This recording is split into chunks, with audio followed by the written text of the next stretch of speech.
Yes, live and there it is. There it is. Hey. We were just saying with the new thing, I don't know when we're actually live, but here we are, we're live. We are. So, Friday again, time for a new show, ESO Live. Indeed. My name is Kai Schober. I'm the community manager for Elder Scrolls Online. I'm Gina Bruno, assistant community manager for ESO.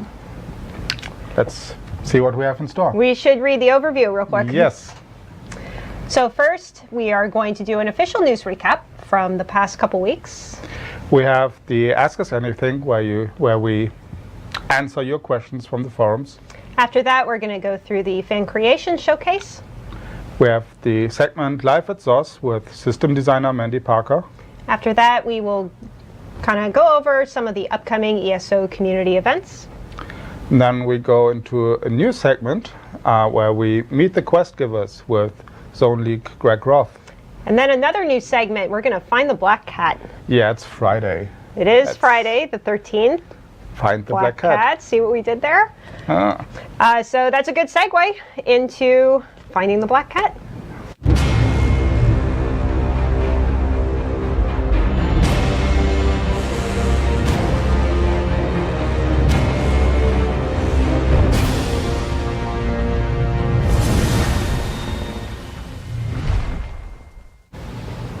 All right, so this black cat that we've been talking about, basically what's going to happen is we are going to give you clues throughout this live stream as to where the black cat was last seen. This is going to be happening on both the North American and the European mega servers. So whoever finds the black Khajiit in its final location at the end of the show is going to get a really awesome prize. And this takes part, as we said, in the Altmeri Dominion. Not in the silver and the gold content, but you have to have an Altmeri character to find the cat. He's not under a ladder, he's not near a broken mirror. Shall we? We shall. Let's see where he's at. So, as we said, this is in Altmeri Dominion. It definitely is. I think that's confirmed. And it's very green. Yeah. Where could this be? Can we take a look around? Sky, trees. There is sky and trees. Oh, and the city. And there's a city. Okay, that's the first hint. So exciting.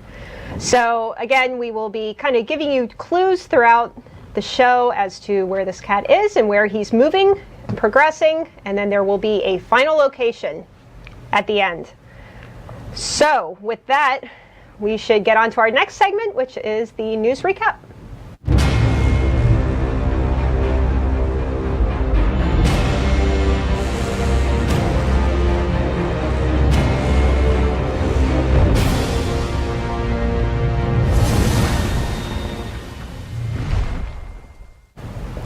So, lot has happened in the last 2 weeks. Let's go over the main topics real quick. As you might have noticed, Update 6 is live. You can now is it? steal and murder and trespass and all this kind of stuff. You can go into the champion system, spend your points, and there's so much more. I hope you've all already experienced it, so we're not going to recap that. We also did our first incremental patch, 166, and we're going to have a new patch on March 16th in the morning for the North American server and in the evening for the European server as usual. Indeed we will. Just in case you forgot, March 17th is going to be the start of Tamriel Unlimited. Very exciting. Yeah. So this means if you've purchased the game previously, you can jump in and start playing with us. You can actually patch now if you already own the game, so you can kind of get a head start and be ready for next week. Please patch. Yeah, there's so many changes. Oh, what else? Just as a reminder also that the Crown Store will be turned on with Tamriel Unlimited. That's where you can get that really cool Gwar mount where you can smack them to go faster. Also, we want to let you know that any crowns that you get from being previously subscribed, I think it's like 100 crowns per month previously subscribed, and then 1,500 crowns for remaining months. For remaining months. There's an and FAQ on the website. 500 crowns for just owning the game. Crowns everywhere. Yeah. This is going to take some time to deploy. So we should have a better idea on Monday how long it's going to take, but expect it to take the entire week because there's a lot of people. It's going to take some time. But you will get your crowns. You will get them, but it might not be right away. Sure. There were some concerns when Update 6 went live about the Enlightenment. Suddenly there were numbers floating around, getting higher and higher every minute. Hope we could clarify some of that. Actually, I don't know the recent number, but nobody earned 300 or even 800 champion points Or yet. 3,600, there was one Yeah. saying that. Nevertheless, we had some issues with Enlightenment. We're going to fix them in the upcoming patch.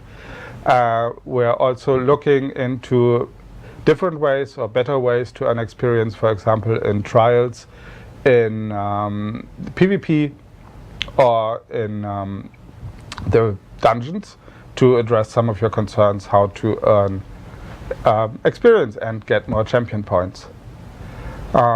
Also, we have some concerns. We heard your concerns about PvP situation. Actually, we were able to post something on the forums this morning, US time.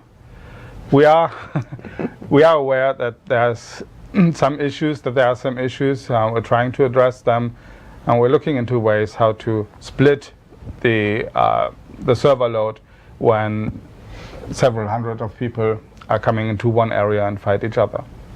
Indeed. On to happier things. The loyalty rewards, we're doing our final drop next week. And That's when you'll get your Sench mount, and if you haven't, oh, there he is. Yep. So cool. I love him. Growl. Yeah. Can't wait. Sorry, can't speak while that's on screen. Also, if you didn't yet get the Mask of Cheerful Slaughter or any of the other previous loyalty rewards, this will be the final drop. Also, final reminder that console is coming out June 9th for Xbox One and PS4, so prepare yourselves. It's happening. Yay. It's so positive, everything. It is. Let's make it even more positive. Let's do a giveaway. Yes. So we have kind of just a smorgasbord of stuff here. We have a wallet. Ooh, a pretty wallet. Yep. And a keychain. Really cool keychain. Yeah. It's It's 3D. not as heavy as it looks. And a mouse pad. And a mouse pad. All this together. Oh, Jason, we didn't talk about words yet. Yeah, let's pick a word. 3. 3. 3. 3 it is. Should they type the letter or the number? The letter. The word. Wait, the word. Not the word in letters. It's Friday. Yes, let's do that. Yeah. All right, so go. Are you ready, Jason? Yeah. He's ready. Ready. Everybody go now. So we'll give it maybe 30 seconds since we know there's a little bit of lag. And as we can see on our secret screen, they already found the first location.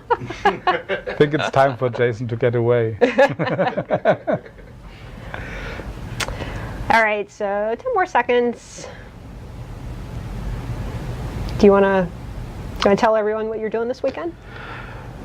Doing this weekend, well, you know, something changed in my life, so I'm busy with the little one. Kai had yeah. a baby. Oh.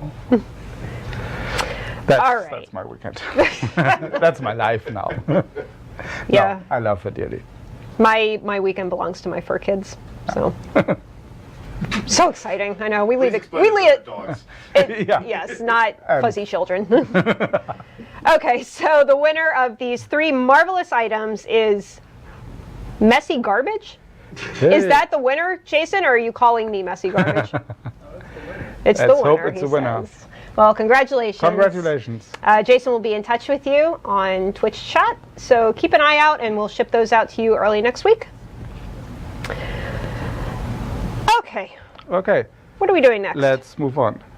We should move to the second location for the stray cat. Give Yeah. you some more hints. But at the moment, Jason is still trying to get away from the first location. Come on, Jason, you can do it. Yeah. Shall we start with the Ask Us Anything while he's trying to? May as well. Yeah, Let's get into the Ask Us Anything. Let's get there.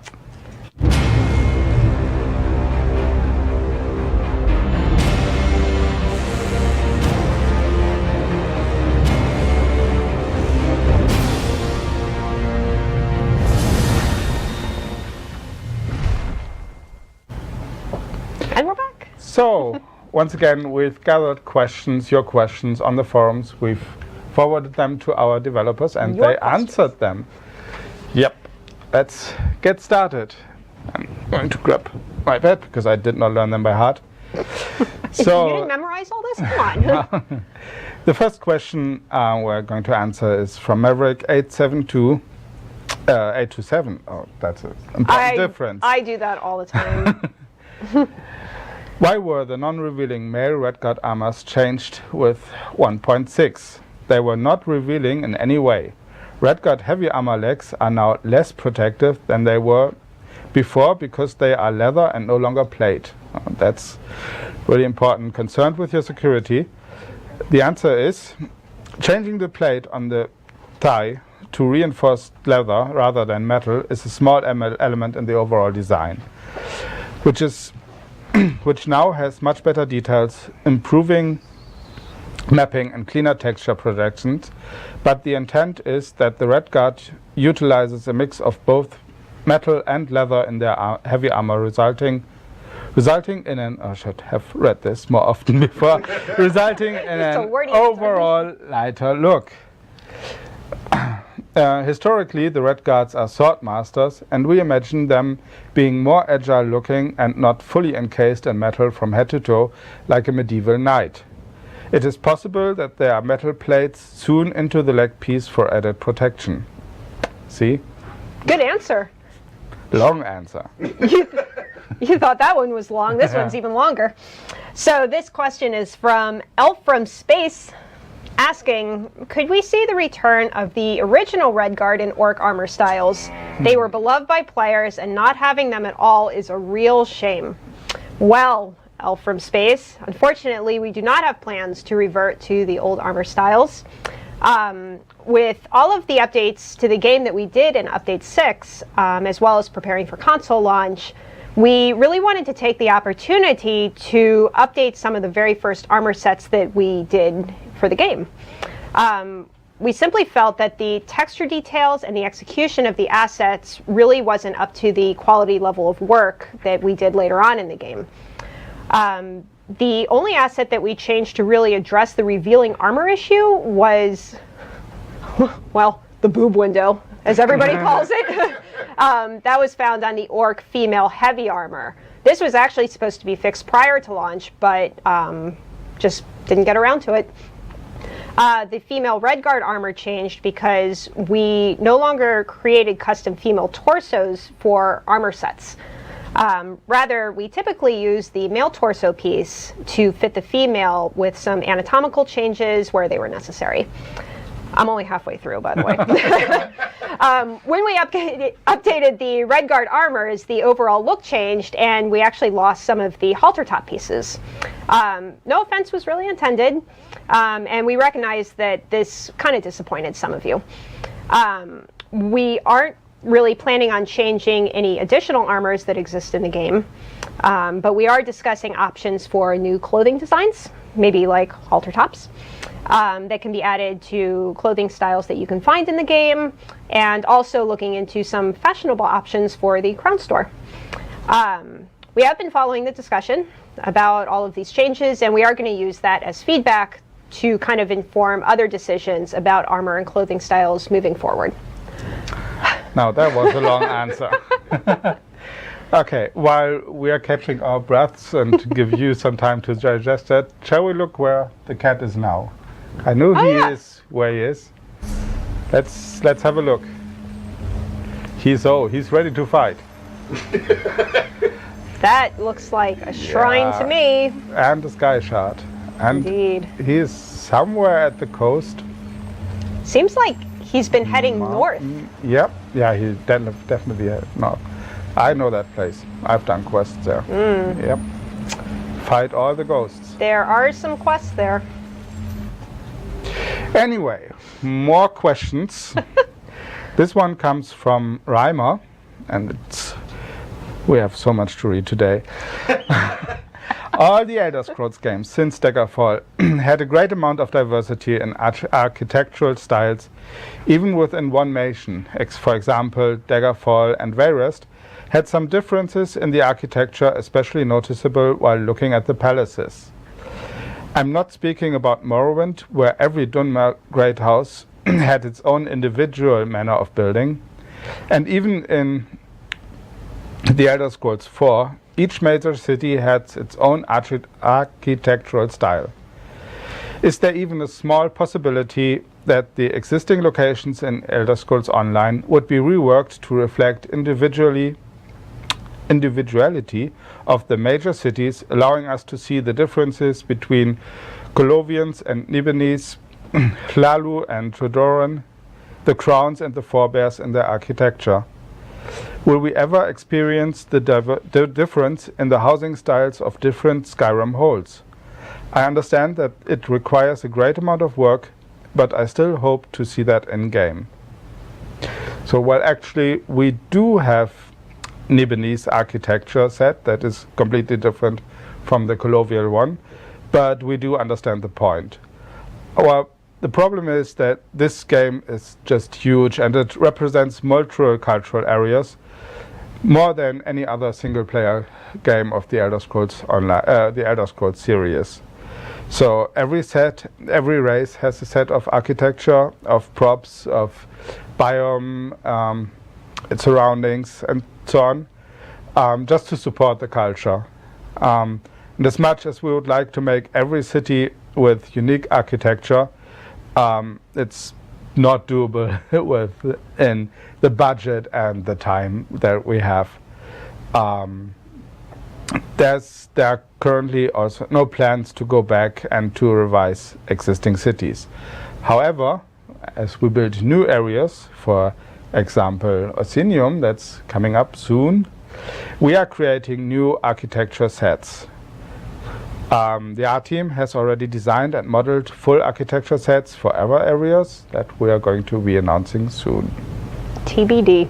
Yeah, no teasing at all. Well, here's a really short question from D. Berlin asking, any possibility of adding the option to hide your shoulder pads like you can do with the helmet? That is an interesting idea, but we don't have plans to do that right now. That's it? That's it. Wow. Sorry.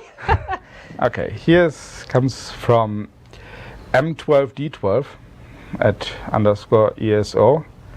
Many MMOs I've played in the recent past do not make midway character changes like ESO has. Why were not many of these character changes done prior to release or very early in release?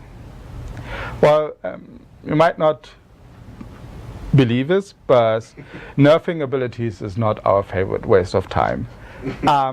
We try to do it as little as possible. Sometimes it's just necessary for the game as a whole to be more fun. For example, if an ability does 100% more damage than it should, it's a lot of fun for the people who use it, and they just deal an insane amount of damage. But in the end, it limits the choices of the people, and it's not so much fun for the players just encountering these abilities. One of our goals with Update 6 was to increase the build diversity, so you're not forced to pick this one ability to be able to hold your ground against monsters or other players. We did this by buffing a lot of the less popular skills and by giving stamina builds a few morphs from the class ability trees. Our game is a persistent world that's constantly evolving and changing as we add new content and as players change the way they play.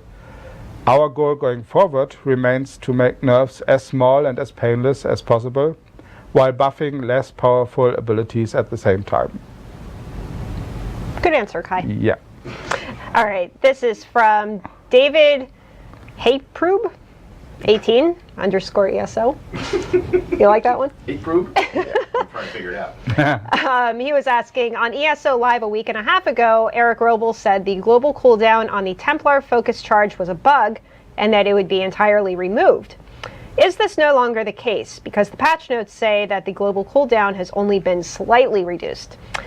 This was actually done to help with the issue, but the bug does still remain. We are working on a fix to make that ability feel a little more responsive. Okay. And that's it. Here's a question from Wrath of Wrath. Wrath. Can you please confirm if the weapon crit that replaced spell crit on the burning spell we've set from the Veteran City of Ash is a bug? Yes, it is a bug. And it's going to be fixed in the next incremental patch. It will. I just saw it today, actually. Yeah, it's in the patch notes. Nanaya asking, will... Oh, I see. There was a typo, sorry. Will there be new delve updates? We do still have a few remaining delves that never got the update originally when we were going through. We would like to update it, but honestly, there is no guarantees at this point. Why am I filled with all the bad news? From Faumada comes the question. I would like to request that the solo dungeons be made individual instances. It is tiring to enter a solo dungeon and have players 3 times the level of the dungeon run past you and train all the dungeon mobs with them and kill them in the central location, leaving nothing in their wake. I know other MMOs that have made this adjustment. Well, this is something that we've debated a lot amongst the teams. There are pros and cons, not cons and pros, to each side of the discussion. But ultimately, we choose to keep these as public spaces where you can run into other players or bring a friend to help. After all, it's an MMO and we want you to meet other people. We do currently do not have plans to turn them into a solo-only experience. There you have it. All right, next question is from Kelly Medley, B14 _ ESO, asking, do you have plans to rearrange towns in Daggerfall and Ebonheart areas to compete with Ralka, which has the bank, guild vendors, Way Shrine, Writ Crest turn-ins, crafting stations, and now the Thieves Guild all set right on top of each other? Not the Thieves Guild, but the one for, it was like a quest out there, right? Right. We don't have any plans to revisit town layouts. Each zone has at least one sort of main town that has all of those services available, including the Outlaws Refuge. It might be easier to access some services in some of the other towns, and in our view, that's okay. Okay. Grau asks, concerning mounts, I had horses with each possible adornment, bags, armor, and the leather straps. How can I control what gear will show on my horse, tiger, guar, and so on? Well, this is something that we'd like to do as we realize that players have lost some ability to customize their mount experience as a result of the conversion of the mount system now. But we have no immediate timeline for it. Sorry. See? I got some bad news. Yeah, I got some bad news. I don't wish bad news on Kai. Sheesh. Allison asking, why do we earn the same amount of experience points in a normal dungeon than in a veteran one, such as Dragonstar Arena? From the point of view, experience earned in raids is ridiculous compared to the ones we get from dungeons, and it's very disturbing because completing and cleaning a raid is far more difficult and demanding. Would it change in the near future? We completely agree with you. We are actively investigating increasing experience gains in trials and in dungeons and Cyrodiil. I think you actually brought that up a little earlier. Yeah. We hope to have some good news on this front possibly next week. Good news! Hooray for good news! Yeah. So, I've got a question from FR Forum Player. I don't know if that's his name French. or Is it a French, A French forum forum player player. that wants to stay anonymous? I wonder if that's actually his forum name. The question is, why do we earn so little experience when in Cyrodiil? For PvP-oriented players that do not have any interest into cleaning dungeons, yeah, well, who wants to clean dungeons? They are so messy. It is frustrating and extremely slow to gain champion points. I'm just picturing some guy there with a little broom cleaning the dungeon. Yeah. Don't Not you getting like? any experience for this. It's totally off topic, but I have to giggle every time when I see a skeleton broom. that's just, it's great, and our game is lovely. So the answer, nevertheless, is we have to be careful with experience gains in Cyrodiil, because players can control PvP-oriented gains by agreeing to kill one another. We have to strike a balance between motivation and not incentivizing players to cheat the system. Therefore, when we do add a percentage to the games, we have to do it slowly and watch player behavior, which comes back to, yes, we're looking into it. Yep, patience is key. Did you ever watch the show called Wonder Chosen? Nope. Did you ever see it, No. CJ? Oh, I'm not even going to try to explain because it sounds dumb, but there was some segment about patience, and it was basically this puppet saying patience over and over again, and like, anyway, Okay. Again, I don't want to explain it. All right, the last question is from Little Chihuahua, asking, would you consider making characters on the same alliance sharing their rank or AP? Alliance ranks take an extremely long time to level. There's a lot of ease in that one. It would make leveling an all-character far less painful, and with all the new Alliance Force skills and passive, this rank is even more important. Alliance ranks are meant to take a long time to level. That was initially the goal with them. The purpose is to have long-term goals for repeatable gameplay in Cyrodiil. There you have it. Long answers. Long answers indeed. Well, it's better than short answers, I suppose. Short and sweet. Yes. All right, well, next we are going to dive into our fan creations showcase where we can see some of our favorite art.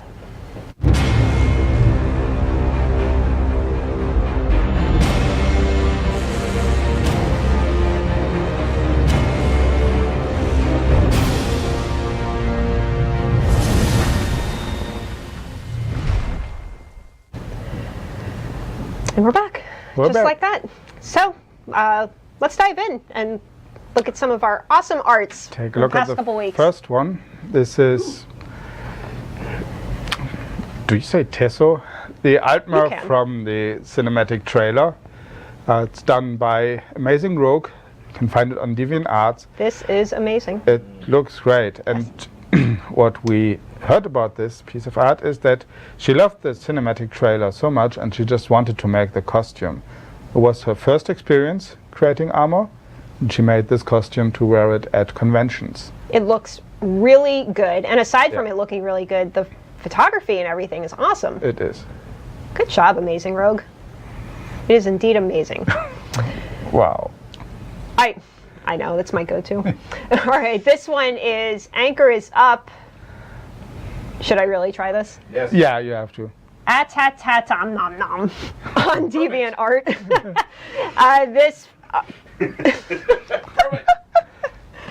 Oh man, this one was created with acrylic on canvas. I hope it's something that they hang up eventually, put on their wall. I love canvas art. Looks great, yeah. It does. So this one is Jada and Nagis, created by Maki, found on Teso RP. This drawing features the two characters from the in-game, and here they have reunited after being apart for a long time, as you can clearly see. It actually kind of reminds me of the Joker. That's a little bit, yeah. I don't know This if that's intentional or White not. and green with the red eyes, Yeah. yeah. Here we have The Elder Scrolls Online Glamour by, I guess it's Trans Monster? Trans Monza. Yeah. I can read that. This is a digital painting taken from a screenshot that we actually did in game. It says, note the landscape, 3 warriors chatting in the background. I know, because we did the screenshot originally. Yeah. No, this is really nice. Digital paintings, I actually can't tell from here. It almost looks like the screenshot from where I'm sitting, but it's not. No. But That's all I have to say. Sorry. Okay. Here we have Khajiit and Dunmer, clearly, by Niniel Gnoll, found on DeviantArt. And don't have. Just look at the Dunmer. See, I don't think he trusts the cat. Does he? He doesn't. Look at those faces. He's getting a major stink eye. The artist from this one is from the Ukraine, actually. Yes. Hello, Europe. Hello. Or is it Europe? Now I'm embarrassing myself. I think it's still Europe. That's why I'm keeping my mouth shut. Yeah. All right, next we have a Khajiit commission from Demorta. This was also found on DeviantArt. This was done for somebody else's character. There's really a high level of detail here on the armor. The intent was he was trying to make it look a little less cartoony. And I think it looks great. This is a really nice piece. Mm-hmm. He looks buff. That's somebody I wouldn't want to run into on the street. Yes. So from KDR Mikey comes his newest acrylic painting on canvas. It's called after another character in game, Nayo Virian. I've met her. She's awesome. In real life? No. Oh. No. I haven't met that many dark elves in real life yet. So it's another one of him. All right, here we have Valmion and Vitalis by Nivius. This was found on Tesso RP. So this was created as a commission piece ordered by Gansey Girl. This actually features cousins, Valmion, who is owned by Slayer Serena, who we feature quite a bit on the show, and Vitalis, who belongs to Gansey Girl. They are about to be forced to stay in a cell, which is about to be burned down by the Ashlanders. Love the faces on this one. Terrible, yeah. I can feel the terror. Oh, that's it. I thought there was another one. Sorry. So, all right. now So you ruined our segue. ruin the segue. Oh. Basically, we had found this really awesome picture of a Nord in cosplay holding the symbiote Nord And guess that what? we have. It was this one. Aw. And we're going to give This him away. one, we'll give it away. Once again, we don't have a set keyword yet.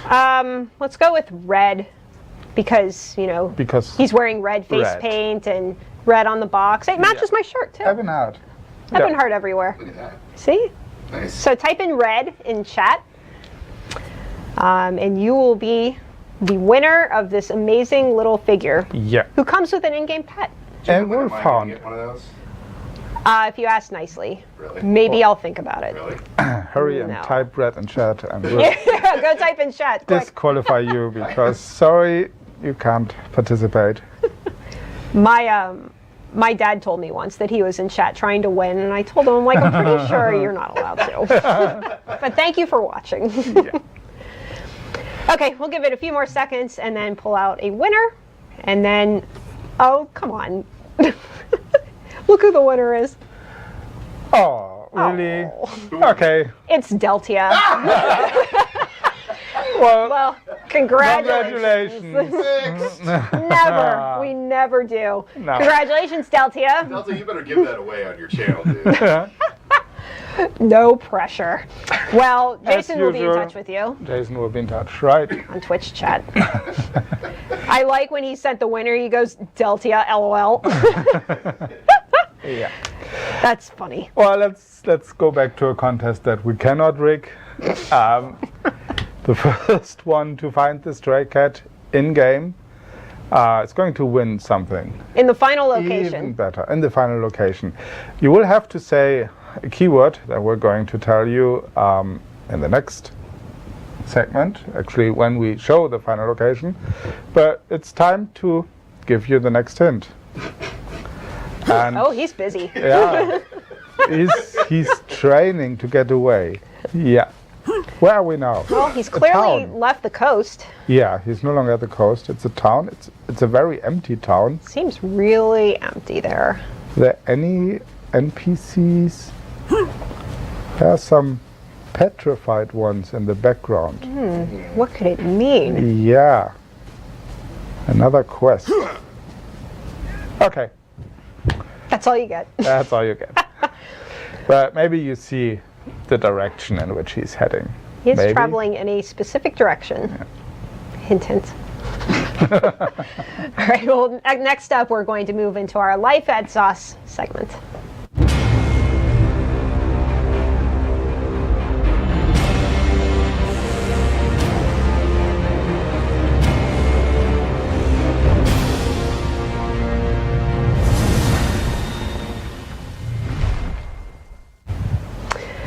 Here we are, everyone, with Mandy Parker, systems designer for Life at ZOS. Welcome. Hello. As usual, if you have any questions for Mandy as she's speaking relating to her job or herself, feel free to ask it in Twitch chat. We'll do a Q&A afterwards. So just to start, what is your current role here? And do you just kind of want to tell people what you do? Sure. I'm the systems designer and the product owner for Justice. So basically that is holding the vision for what we want Justice to be on the long term and trying to make sure that all of our designs work well with implementation and try to make sure that we coordinate between all the teams in order to make that happen. Well, congratulations on Justice, because Yeah. everyone really loves it. Justice, yeah, justice. Yay, Justice. It's a great one. So let's start where we usually start at the beginning. How did you get into the industry? How did you get your job at ZOS? I have a strange journey, I suppose, before actually getting here. I used to be a geologist. I used to be working in geoarchaeology and geophysics. And all the time that I was doing that, I kept thinking, you know, I'd come home every day and I'd make mods for games, and I would program for my MUDs at the time. And, you know, I would keep working on games as a hobby, and I kept thinking, you know, I love my hobby more than my daytime work. So I went back and I got a master's degree in computer science, and I said, you know, I'm going to put everything into becoming a game designer, and then I was able to get an internship here. And so I started as an intern and then moved into encounter design and then systems design. So basically, study rocks, and then you get into the game industry. Yeah. It's definitely a linear path. So, aside from working on the justice system, what else have you worked on while you were here? So when I first came in, day one, I said, what can I do? I'd like to do anything. And my boss at the time, James Lau, he said, you're going to do butterflies for like months. So I did all of the critters for like 2/3 of the zones probably, and that's, you know, butterflies and flesh flies and rats and all those things that, you know, they have like 1 hit point, and I placed them everywhere. So and you're responsible for every rat, every spider that ran Almost. into my fully charged heavy attack. Probably. While- Well, at least 2/3 of them.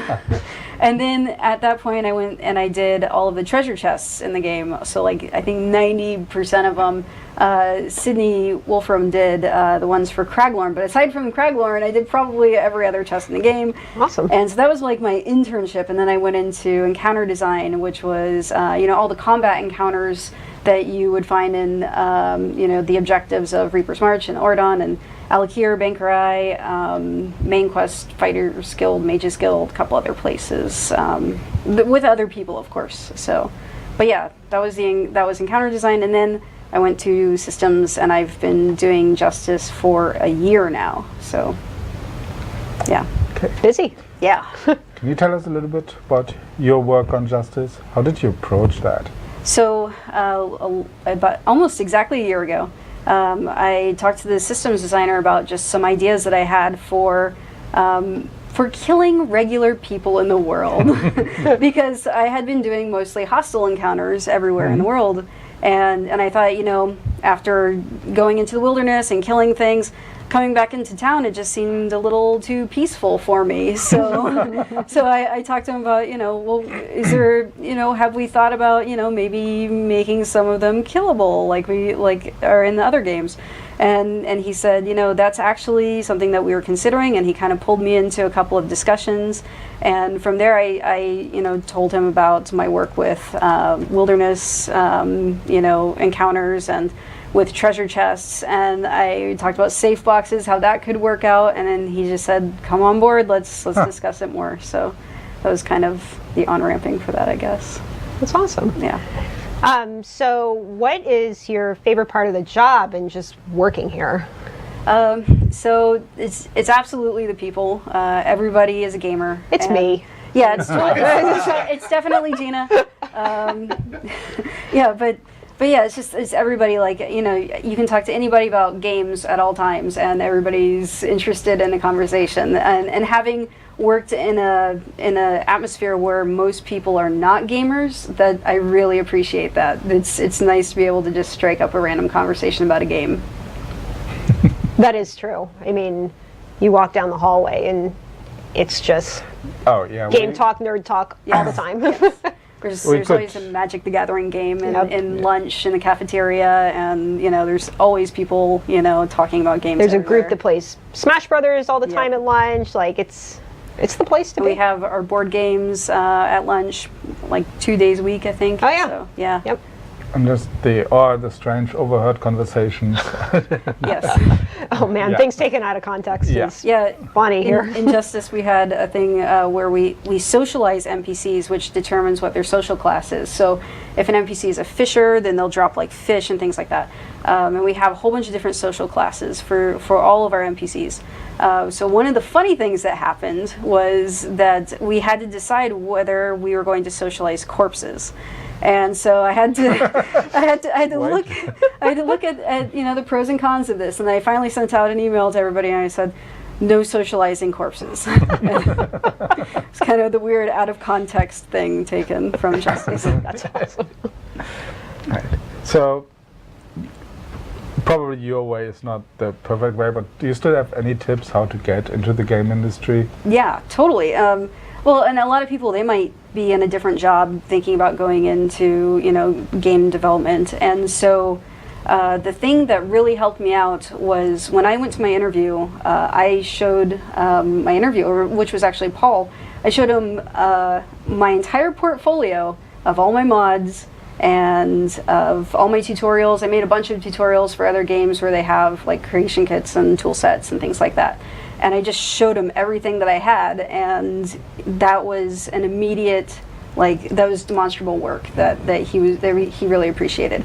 And so if you are trying to break into the industry, no matter what your current position is, or if you're even, a computer scientist, that doesn't really matter, as long as you are making games, and when you go home at the end of the day, that's the most important thing. Go to game jams. If you're in college, go to clubs, start a club. And make games with people. That's definitely number one. If you can't find other people to make games with, just make mods and make tutorials and be active. Good advice. Or study rocks. Or study Either rocks. way. Yeah, totally. So can you tell us at all what you're currently working on for the game? I'm working on Justice. There you have it. I'll be working on Justice for a bit. We're not finished yet. Yes.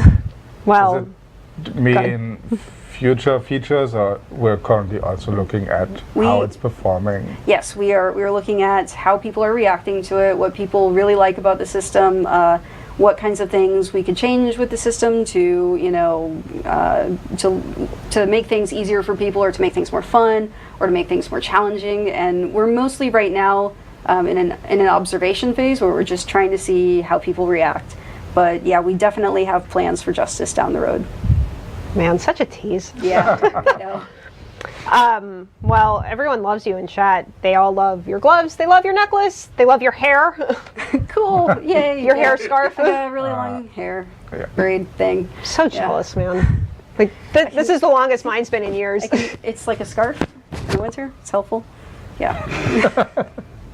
You know, grass is greener, I guess, right? So somebody in chat was asking. Somebody was asking what the first mud you programmed for. It was my own mud, but I also worked on other muds that was like Towers of Jodri was the one I worked on for quite a while, which I probably shouldn't mention today. I don't know, maybe I shouldn't. That's okay. They're dead now, so it doesn't really matter. My mud was Manifest Destiny, but like it, you know, I let that one go. It was a long time ago. Somebody just asked if you try and murder or rob coworkers in the hallways and then just call it quality assurance. No, I use invis potions, and so nobody sees me. So Duh. yeah. Come on. Come on, guys. That's obvious. Yeah. Lunch from the other day is starting to make more sense. There is a lot of people kind of just poking about PvE and the enforcement system that we kind of talked about a little bit early on for Justice. Mm-hmm. That's it. Just, yeah. Yep. We know. Yep. Yeah, we know. Well, there you have it. Somebody was asking if those Breton gloves you're wearing. I guess they could be. Use your imagination. Yeah. Either way. Well, thank you so much for joining us. Yep. Yeah. No, you're Thanks for hard having at me. work, so it was nice to have you down here for a little bit. Yep. Well, moving on, I actually don't know what our next segment is. Our next segment is, What is the community events. Community events, hooray! Let's take a look what's going on in the server in the future.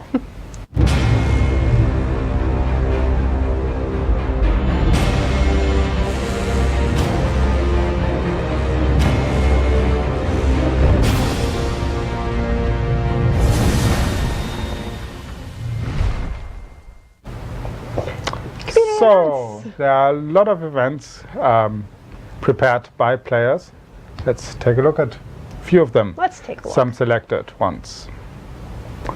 So, we have on today, actually, and next Friday at 7 p.m.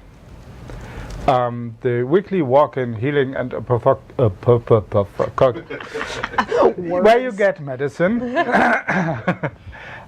This happens on the North American mega server in the Grafwood Embassy. Oh God! And your contact is Fairbairn. The player live auction, man. it's Let's Friday. auction some live players. Let's talk. This is happening on Saturdays. There's one March 14th and then March 22nd at 9 p.m. Eastern Time. This is on the North American Mega server over in Greenshade for Aldmeri Dominion players. If you're interested in buying or auctioning an item, you should go. We're auctioning items, not players. So here is the second part of Bones of My Bones, called By Fading Starlight. It takes place tomorrow at... sorry, I'm getting distracted. Tomorrow at 5 p.m. on the North American Mega server in Valenwood.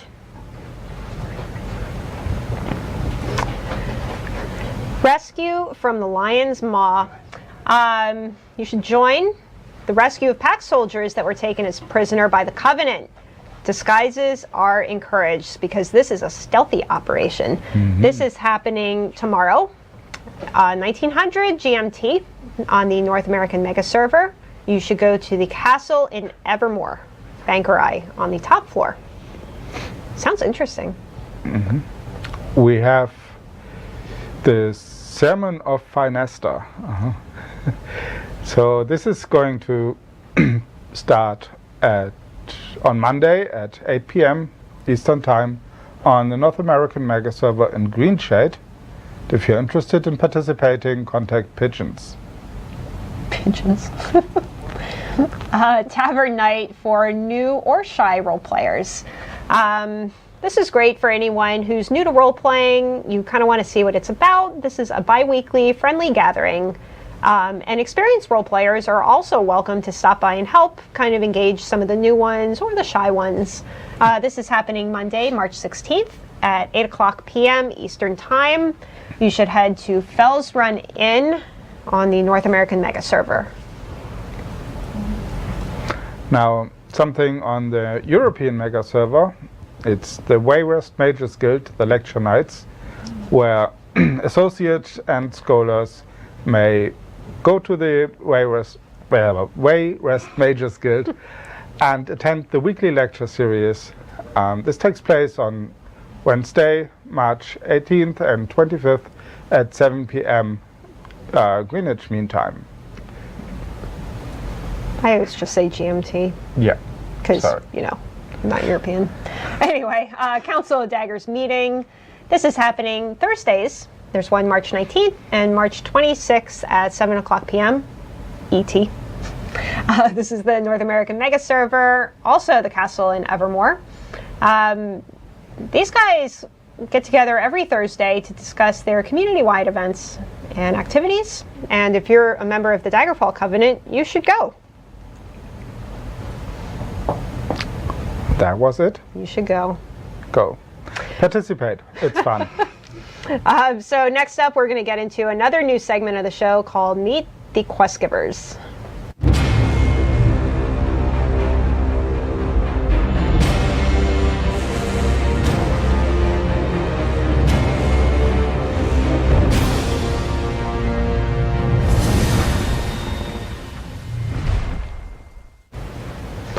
All right, so in this segment, Meet the Quest Givers, we are doing just that.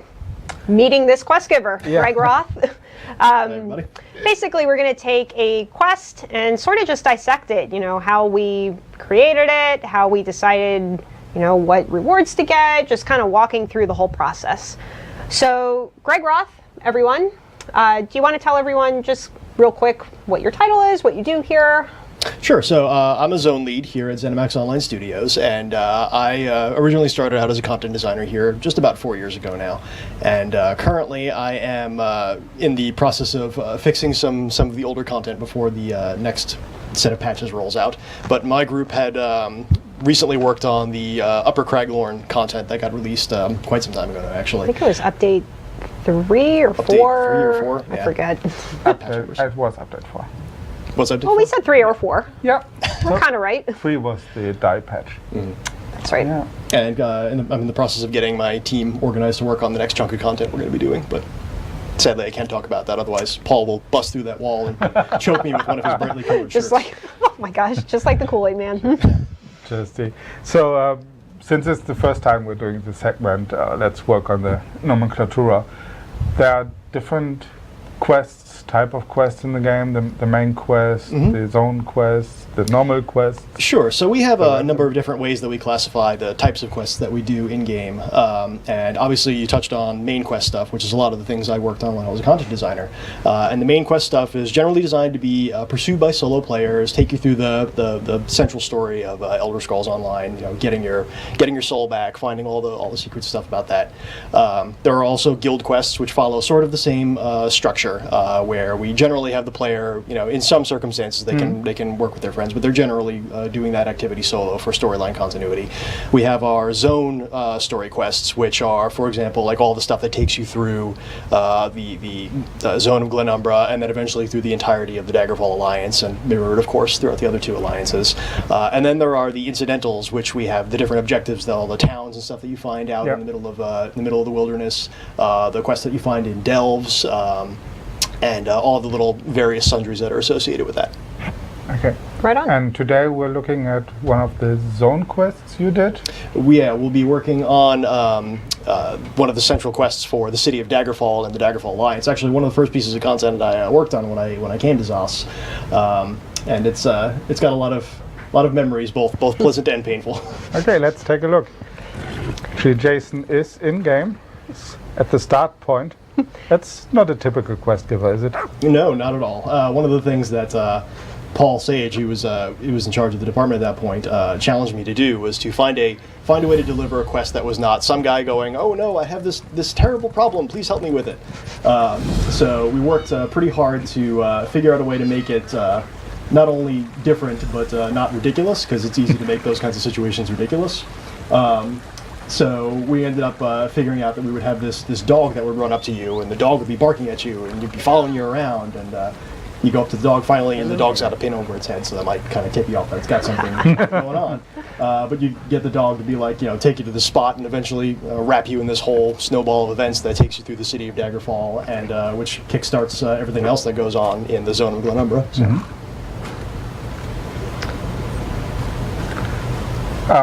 So how do you start something like this? Okay, you had the incentive, but how do you create the NPCs, the items, Sure. the text, all this? So you can see him following around the dog right now. There's other characters, of course, that you run into. This guy that's he's getting shanked in the kidney. So basically the process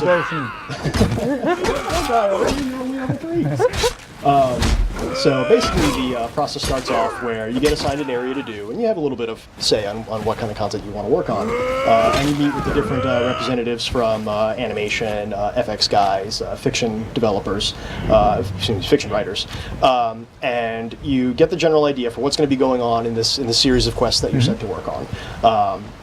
And once that's all agreed upon by, this is the sequence of events that's going to hammer out, these are the different kinds of people that you want to see show up in the quest, you can then set about actually putting that in engine.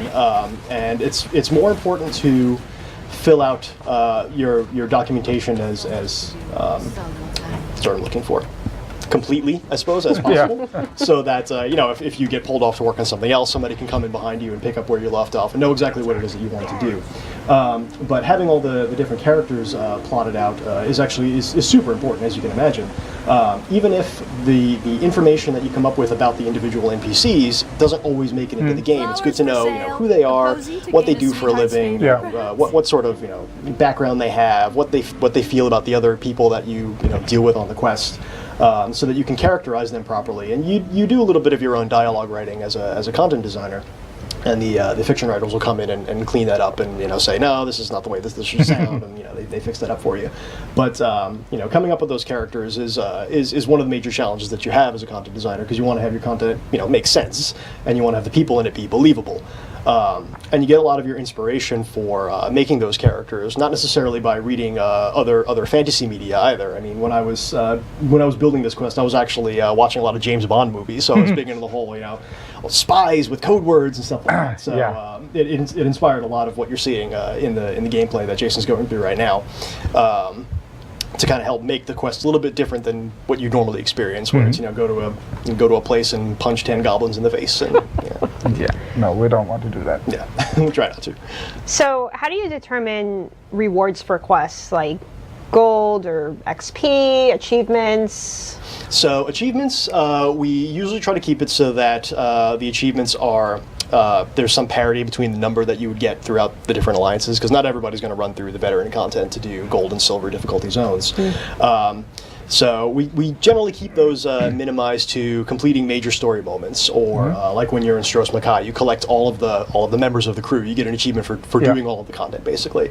Or when you defeat a major villain in a zone, you get an achievement associated with that. And we can assign dyes and costumes and such to achievement rewards. As for XP and gold, that's the term that's all hard coded on the back end, and we have a couple different categories of reward that we give out based on how long the quest is, how difficult the enemies that you fought on the quest were, and those will be, for example, if I give you a quest to take a message to somebody across the zone, and it's meant to drag you to a new location to go experience all the new content there, that's going to generally have a pretty low reward. You're not going to get a lot of XP or gold for running a letter, but like a main quest chapter, or defeating Angoth in Glenumbra, or defeating General Septim Atharn at the end of Bankarai, those tend to have not only a long time component involved, but a difficulty associated with it, so that the XP reward will be high or very high. It's basically just categorized into a terminology like that.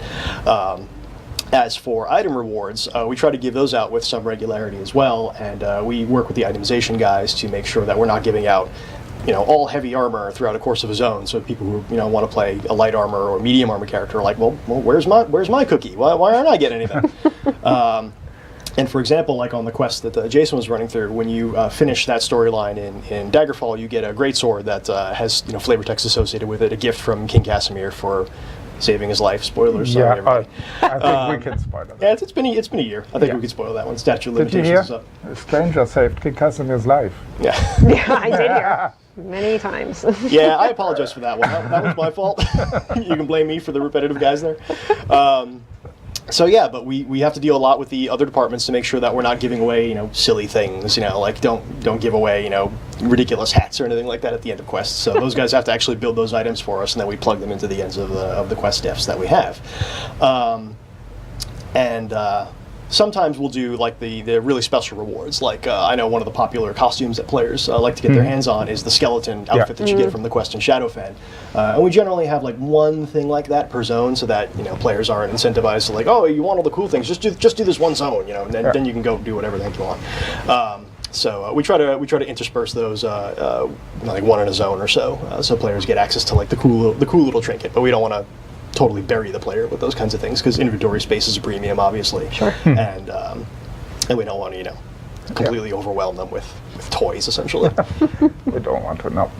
So after you've prepared all this on paper, and what's the next step to get it into game? We saw Jason interacted with some of the merchants. I assume they were there and you just hijacked them for the quest? So actually those particular merchants were created for the quest itself, and some of them, I think the grocer got repurposed to actually be a grocer. He also has the store component to him.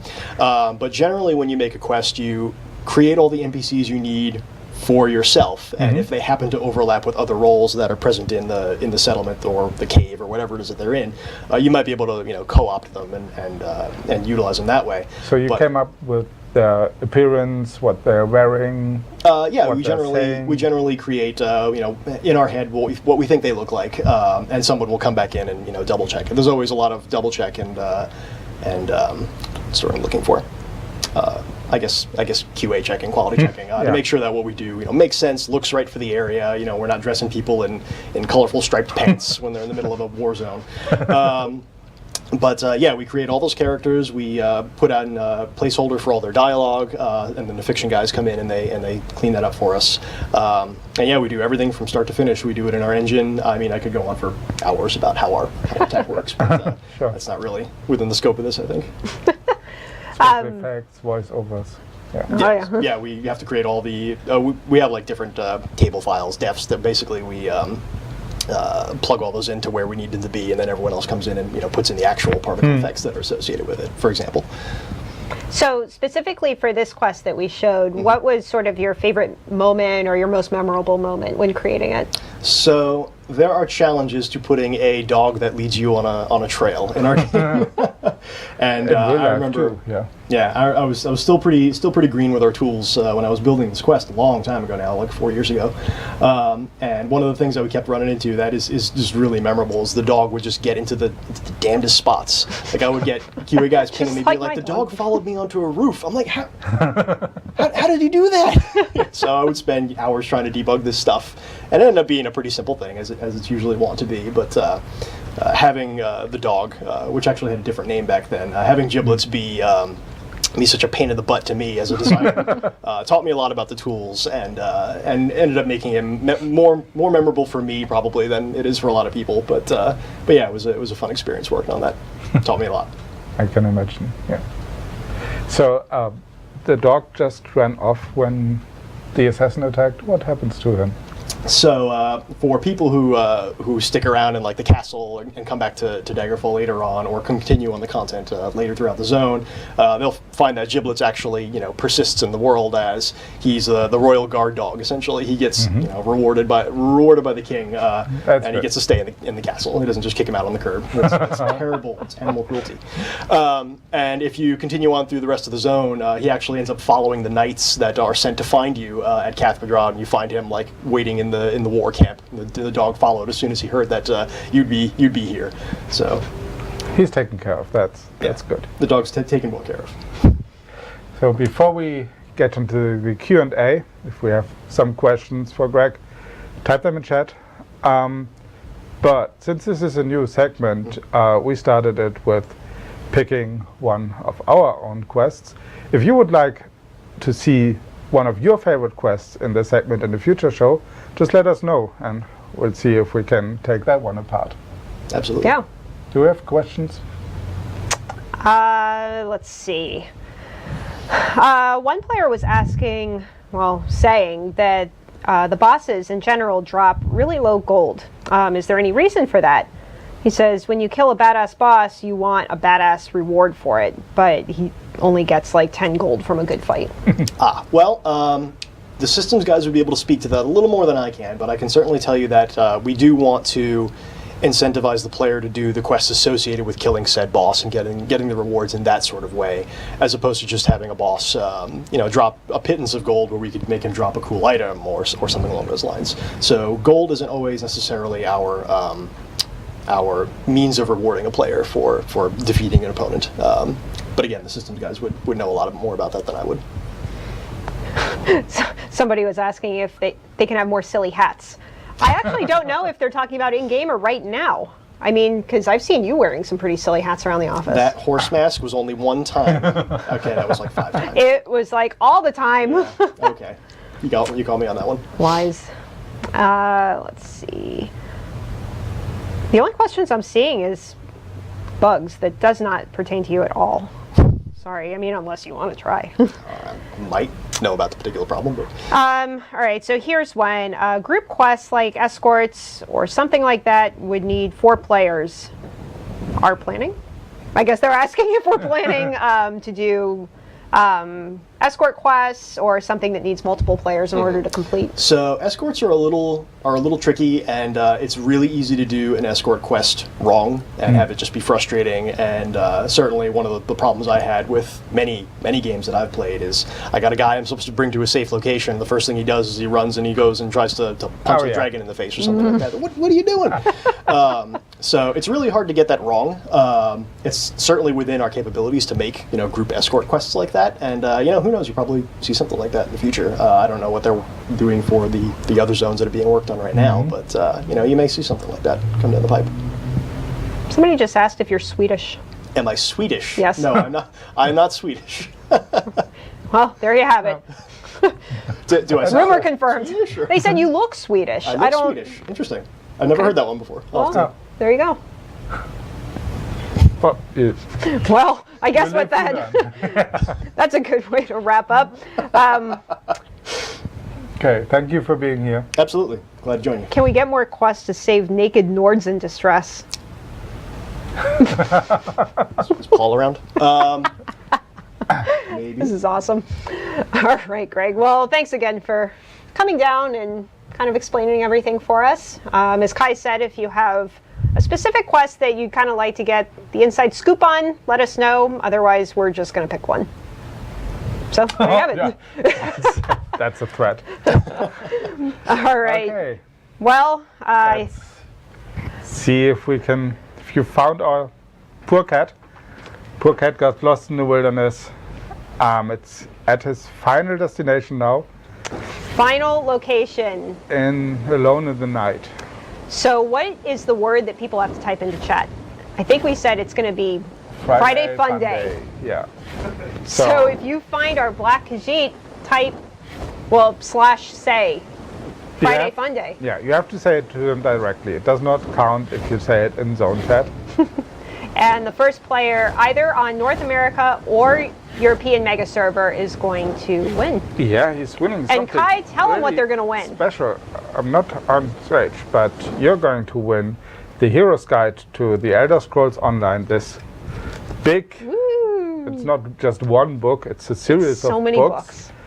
So much to read, so much to look at with nice artwork and all this kind of stuff. Now, if you win, we can open this up and have a few folks sign it. Yeah, that would be special. But then, the seal will be broken. So it's up to you. Oh, yeah. Either way. I'm not going to do anything bad with it. We should show them the location again. Yeah. Let's so wait there. See. It's a waterfall. I see a sky shard. Yeah. A nice lake. And we're waiting for the first players. There! Someone arrives. Yay! Uh-oh. I see somebody in the distance. Sure. So, tell me, are you suspicious? Is Friday the 13th something dangerous for you? Nope. Not at all? really. No, I mean, it seems like all of our shows keep landing on Friday the 13th. Oh, I think we have a winner Oh, we have a winner. EU server. on the European mega server. The European mega server, they were first. So you cannot see this on screen since we had to do it on 2 different servers. The screen you saw was the North American mega servers, but the Europeans were faster. Oh boy, you Can I can. just say, ha ha. No, you can't. Damn it. You can try and Too late. pronounce the winner, though. I can try and pronounce the winner. Okay, let me look it up. So the winner is not in my chat. Oh, well, it's in my chat. It's Alani La on Congratulations. the European mega server. And we do just want to say right behind that was the Dark Main on North America, but unfortunately, Alani La got to the Black Cat first. Yeah. So you helped to save him. I'm afraid he's going to get lost again. He probably sooner or will. later, yeah. He just has a knack for slipping out the door and running off somewhere. So maybe you can help us again in the future. Thank you all for participating. Anyway, we have so many honorable mentions Oh my now. gosh, poor Jason. Can we switch back into game? He's surrounded many by people. players now. That's awesome. They're all jumping on his Great. head. Yeah. Thank you. We'll get in contact with you, ask of your preferences if you want to have it signed. And that's it. And that's it. Found our stray cat. Found our cat, and that just about wraps up the show. So we hope that you enjoyed a couple of the new segments we had this time. Let us know what you think. If you have any suggestions, what we could do better in the future. Right. Tell us about what quest you would like to see. Don't forget to patch if you want Don't to. remember. Don't remember. Yeah. Better not remember to patch if you want to return with Tamir Unlimited next week. Indeed. We will be back for ESO Live on Friday, March 27th, again at 4 o'clock p.m. Eastern Time. Yep. So we hope you enjoyed the show. Let us know what you thought. Give us your feedback. Give us your creations. Give us your ideas. Oh, and in celebration of Tamriel Unlimited next week, we have this really cool video we wanted to show you, just kind of looking back on everything that we've done so far, and just Kind of a special treat. Yeah. special treat. So hope you enjoy the video, and we will see you again in a couple weeks. See you in Tamriel.